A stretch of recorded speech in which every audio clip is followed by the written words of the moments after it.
Hello student, welcome to back my channel Sangam lecturer. Student, आज के इस वीडियो में हम पढ़ने वाले हैं फिजिक्स के इम्पोर्टेंट क्वेश्चन जो आपके मार्च के पेपर में 2023 में बहुत ही इम्पोर्टेंट है। ठीक है, तो वीडियो को लास्ट तक देखना और आप एक कॉपी और पेन लेके इन सारे प्रश्नों को नोट करके क्वेश्चन बैंक में इनका उत्तर निकाल के अपना याद करिए। ठीक है, और पेपर दें। तो आइए पढ़ते हैं हम class 11 physics 2023 most important question. ठीक है, मैंने दीर्घ उत्तरीय प्रश्न ही लिए हैं जो आपके 6 से 7 मार्क्स तक आता है। ठीक है, तो मैंने दीर्घ उत्तरीय प्रश्न लिए हैं। तो आइए पढ़ते हैं। प्रश्न 1 है आपका, प्रतिध्वनि क्या है? पृथ्वी चंद्रमा की दूरी ज्ञात करने के लिए प्रतिध्वनि विधि का प्रयोग किस प्रकार होता है? ठीक है, क्या है? प्रतिध्वनि क्या है? पृथ्वी चंद्रमा की दूरी ज्ञात करने के लिए प्रतिध्वनि विधि का प्रयोग किस प्रकार होता है? ठीक है, आपका ये वेरी इंपॉर्टेंट क्वेश्चन है। ठीक है, जो आपके पेपर में आएंगे। ठीक है, तो इसको नोट करके इसका उत्तर याद करना है आपको। ठीक है, अगला प्रश्न क्या है? अवोगाद्रो विधि द्वारा परमाणु के आकार का आकलन किस प्रकार किया जाता है? ठीक है, क्या है? अवोगाद्रो विधि द्वारा परमाणु के आकार का आकलन किस प्रकार किया जाता है, समझाइए। ठीक है, ये आपका प्रश्न नंबर 2 है। वेरी इंपॉर्टेंट क्वेश्चन ये भी है। ठीक है, अवोगाद्रो की संख्या का नियम भी आपको याद करना है। ठीक है, अवोगाद्रो की संख्या क्या है, ये सब पूरा आपको याद होना चाहिए। ठीक है, क्लास 11 के पेपर में यही सारे क्वेश्चन पूछे जाएंगे। अगला प्रश्न संख्या 3 है आपका, एक समान वृत्तीय गति करते कण के अभिकेंद्र त्वरण के लिए सूत्र की स्थापना कीजिए। ठीक है, वेरी इंपॉर्टेंट क्वेश्चन ये भी आपका बोर्ड एग्जाम के लिए। तो आप सभी लोग इन प्रश्नों को एक जगह नोट करके याद करिएगा। ठीक है, और तो चलिए आइए देखते हैं अगला प्रश्न क्या है। एक समान वृत्तीय गति करते कण के अभिकेंद्र त्वरण के लिए सूत्र की स्थापना कीजिए। ठीक है, जो आपका अभिकेंद्र त्वरण विधि है उसके सूत्र को याद करना, पूरा डिटेल में लिखना आपको। ठीक है, तब आपको जाके फुल मार्क्स मिलेगा। ठीक है, प्रश्न संख्या 4 आपका, प्रक्षेप के उड्डयन काल की परिभाषा एवं सूत्र लिखिए। ठीक है, प्रक्षेप के उड्डयन काल की परिभाषा एवं सूत्र लिखिए। ये भी आपका वेरी इंपॉर्टेंट क्वेश्चन है। ठीक है, तो इन सारे प्रश्नों को अच्छे से याद करना है और पे एग्जाम में देने जाना है। ठीक है आपको, और इनमें से कई सारे प्रश्न कक्षा 12 में भी पूछे जाते हैं। ठीक है, तो आप इन सारे प्रश्नों को ही रट लीजिए। ठीक है, तो अगला प्रश्न आपका है, प्रश्न संख्या 5 है, संवेग संरक्षण का सिद्धांत लिखिए। इस सिद्धांत के आधार पर न्यूटन के गति के तृतीय नियम को प्राप्त कीजिए। क्या है? संवेग संरक्षण का सिद्धांत लिखिए। इस सिद्धांत के आधार पर न्यूटन के गति के तृतीय नियम को प्राप्त कीजिए। ठीक है, वीडियो अच्छा लग रहा हो तो लाइक कर देना, चैनल को सब्सक्राइब कर लेना, और हमारा डेली का करंट अफेयर भी चलता है शॉर्ट वीडियो के थ्रू। तो आप मेरे चैनल पे जाके शॉर्ट वीडियो में अपना current affair, top 5 current affair पढ़ सकते हैं डेली का। ठीक है, तो अगला प्रश्न आपका ये रहा, संवेग संरक्षण का सिद्धांत लिखिए।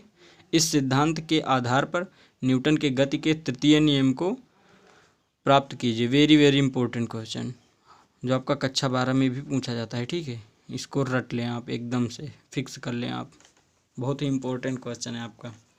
अगला प्रश्न है आपका, प्रश्न नंबर 6 है आपका, कार्य ऊर्जा प्रमेय का कथन लिखिए तथा इसे सिद्ध कीजिए। ठीक है, क्या है?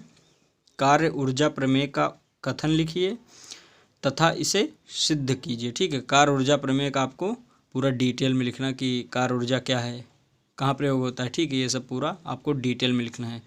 तो इसी प्रकार के प्रश्नों को पढ़ने के लिए हमारे चैनल को सब्सक्राइब कर लें। ठीक है, हम कक्षा 10 की भी तैयारी करवाते हैं और 12 की भी और 11 की भी। ठीक है, तो आप हमारे चैनल को सब्सक्राइब कर लें, प्लस आपको करंट अफेयर भी पढ़ने को मिलेगा। ठीक है, हमारे वीडियो में। तो आइए हम अगला प्रश्न नंबर 7 पढ़ते हैं। क्या है आपका प्रश्न नंबर 7, किसी पिंड के जड़त्व आघूर्ण से क्या तात्पर्य है? क्या है प्रश्न? किसी पिंड के जड़त्व आघूर्ण से क्या तात्पर्य है? आपका वेरी इंपॉर्टेंट क्वेश्चन। ठीक है, किसी पिंड के जड़त्व का आघूर्ण का नियम भी पूछा जाता है कि जड़त्व के आघूर्ण का नियम क्या है, ये भी आपको पूछा जाता है। ठीक है, तो आप इसके बारे में पूरा याद करके जाइएगा। ठीक है, अगला प्रश्न नंबर 8 है आपका, गुरुत्वीय विभव की परिभाषा दीजिए। बिंदु द्रव्यमान m के कारण r दूरी गुरुत्वीय विभव का व्यंजक ज्ञात कीजिए। ठीक है, आपका जो है 11 में सवाल भी आता है फिजिक्स के, जो मैंने केवल प्रश्न ही लिए हैं, थ्योरी ही ली है। तो आप क्वेश्चन को भी एकदम सवाल को भी अपना तैयार करके जाना। ठीक है, तो प्रश्न संख्या 8 है आपका, गुरुत्वीय विभव की परिभाषा दीजिए। बिंदु द्रव्यमान में m के कारण r दूरी गुरुत्वीय विभव का व्यंजक ज्ञात करें। ठीक है, प्रश्न संख्या 9 है आपका, यंग प्रत्यास्था गुणांक की परिभाषा लिखिए। ठीक है, सबसे वेरी इंपॉर्टेंट क्वेश्चन, यंग प्रत्यास्था गुणांक की परिभाषा लिखिए। ठीक है छोटा एक ही लाइन का, लेकिन इसका उत्तर बहुत ज़्यादा है, तो आप इसको रट के जाइएगा। ठीक है, प्रश्न नंबर 10 है आपका, तरल दाब क्या है? तरल स्तंभ के कारण दाब का व्यंजक प्राप्त कीजिए। ठीक है, ये आपका राइट आंसर हो गया। तो आइए अगला प्रश्न नंबर 11 है आपका, विकिरण संबंधी किरचॉफ का नियम लिखिए तथा इसकी उत्पत्ति भी दीजिए। ठीक है, कौन सा प्रश्न है? विकिरण संबंधी किरचॉफ का नियम लिखिए तथा इसकी उत्पत्ति भी दीजिए। वेरी वेरी इंपॉर्टेंट क्वेश्चन ये भी आपका। तो आप सभी लोग इन प्रश्नों को नोट करके याद करिएगा और पेपर देने जाइएगा। ठीक है, प्रश्न नंबर 12 है, ऐसे सूत्र का निगमन कीजिए जो गैस की विशिष्ट ऊष्माओं के अंतर स्पष्ट करता हो। ठीक है, क्या है? ऐसे सूत्र का निगमन कीजिए जो गैस की विशिष्ट ऊष्माओं के अंतर स्पष्ट करता हो। ठीक है, इस प्रकार का आपका ये भी प्रश्न आ सकता है।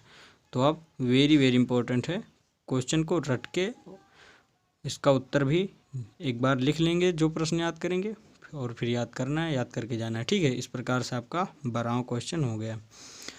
13 नंबर क्वेश्चन आपका, ऊर्जा के समविभाजन सिद्धांत के आधार पर गैसों की ग्राम आणविक विशिष्ट ऊष्मा के लिए व्यंजक प्राप्त कीजिए। ठीक है, कौन सा प्रश्न है? ऊर्जा के समविभाजन सिद्धांत के आधार पर गैसों की ग्राम आणविक विशिष्ट ऊष्माओं के लिए व्यंजक प्राप्त कीजिए। वेरी वेरी इंपॉर्टेंट 13 क्वेश्चन है आपका, जो आपके पेपर में आ सकता है।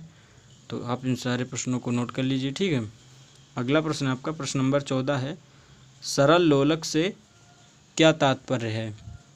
सरल लोलक के आवर्तकाल का व्यंजक स्थापित कीजिए। ठीक है, क्या सरल लोलक से क्या तात्पर्य है? एक प्रश्न ये आपका हो गया।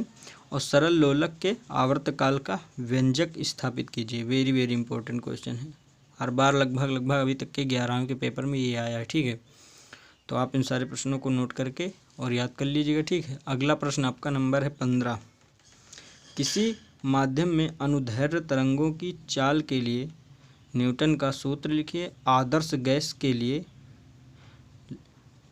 तालप्स ने इस सूत्र में क्या संशोधन किया और क्यों? व्याख्या करें। क्यों? व्याख्या करें। ठीक है, इसकी क्या है? किसी माध्यम में अनुदैर्ध्य तरंगों की चाल के लिए न्यूटन का सूत्र लिखिए। आदर्श गैस के लिए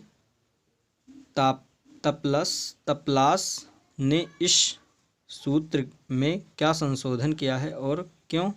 इसकी व्याख्या करना आपको।